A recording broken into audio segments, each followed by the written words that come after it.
So you're telling me you want to increase your English vocabulary? Well, have I got a great English lesson for you. Today, we are going to take a very common English word and talk about all of the ways that native English speakers use that word in everyday English. And the word today we are going to do a deep dive lesson on is the word stall. So that means we are going to talk about not doing things. We are going to talk about cars. We're going to talk about bathrooms. We're going to talk about fixing up a house.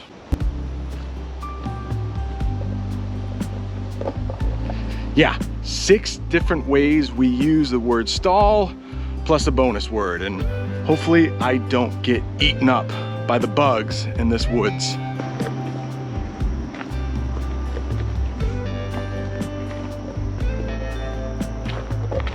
I think that bench over there is the perfect place to do the first way. It's a little bright, but at least there are no bugs. The first way we use stall is having something to do with a bathroom. In your house or your apartment, we have what is called a private bathroom. Nobody uses that bathroom except you, your family, and the people you invite over. But in a public bathroom, especially in a locker room, you might have a shower stall, or you might have a stall with a toilet in it. And that gives a person in a public place where other people are a little privacy, because that shower stall probably has 4 walls around it, giving people a little bit of privacy while they shower. The last stall we talked about was a noun. A bathroom stall is a thing. The next stall we are going to talk about is a verb. It is something you can do. You can stall when you don't want to do something or you are afraid to do it. For example, a couple lessons ago, I jumped off a bridge. The first time I did it, I was a little nervous. So I was stalling. I was trying to work up the nerve to jump off that bridge. So why don't I quit stalling? If you stall, that means you are trying not to do something. Right now I'm stalling. Let's do it. I gotta do it, right?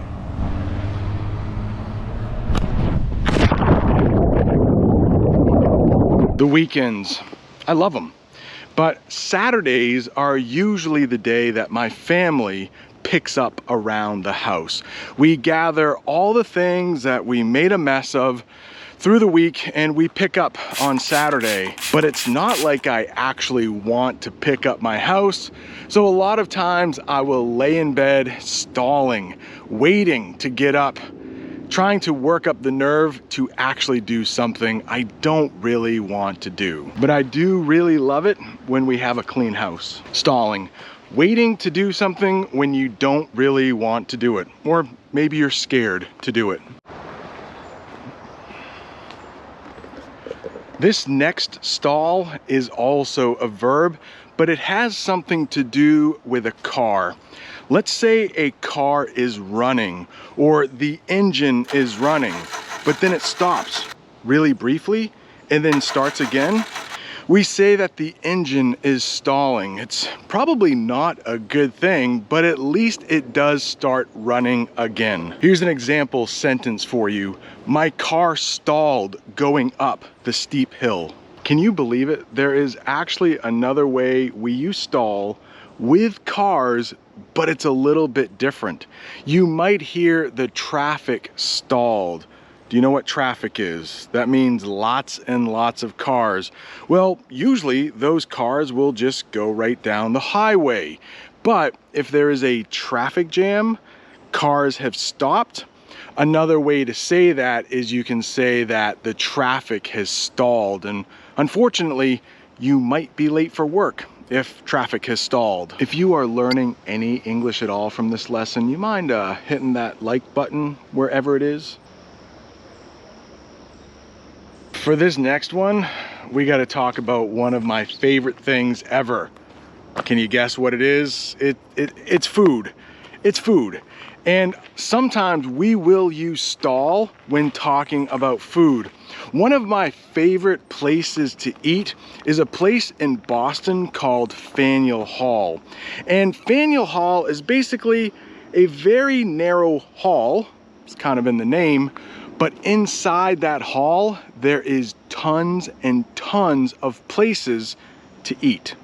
But we might call those places food stalls, probably not restaurants. Food stalls are really small restaurants, usually side by side and offering all kinds of different foods. There is Greek food at Faneuil Hall, there is Thai food at Faneuil Hall, almost every kind of food you can think of. Often when my family and I get to Faneuil Hall, the first thing we will ask is, hey, which food stall do you want to eat at?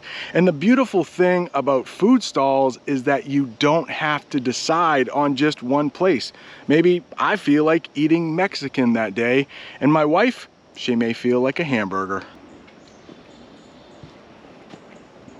Okay, this next stall has something to do with horses. It's almost kind of like a food stall, only it's a place where horses are kept. Yes, if you notice like little buildings with 4 walls and horses are kept there, those are also called horse stalls. Sometimes you will hear another word, stable. A horse stall and a horse stable, yeah, basically the same thing. Places where horses live. Did you notice the t-shirt I'm wearing? It says learn English, make friends. If you would like one of your own, check out the description where you can find the merch store. There are so many loud cars just outside of this woods. Sounds like there's a racetrack or something. I promise you, there isn't. I think just a really long road that people like to race down.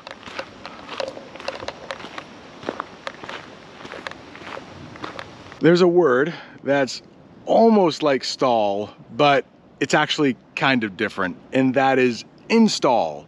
It's just stall with an N in front of it, install.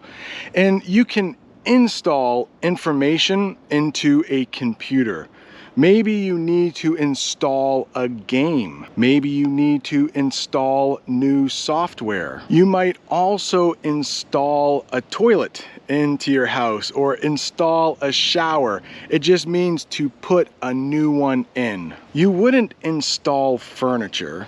That doesn't sound right. Hey, I need to install a new couch in my living room. No, but you might need to install a new dishwasher. Putting things into your house, installing them, don't use it for furniture, but use it for big items that might work in some way. A dishwasher, a washing machine, a dryer, a toilet, a shower. Those are things you need to install. I hope you enjoyed this deep dive English lesson. If you're looking for more deep dive English lessons, there's a whole playlist for you. Thanks so much for watching. See you next time.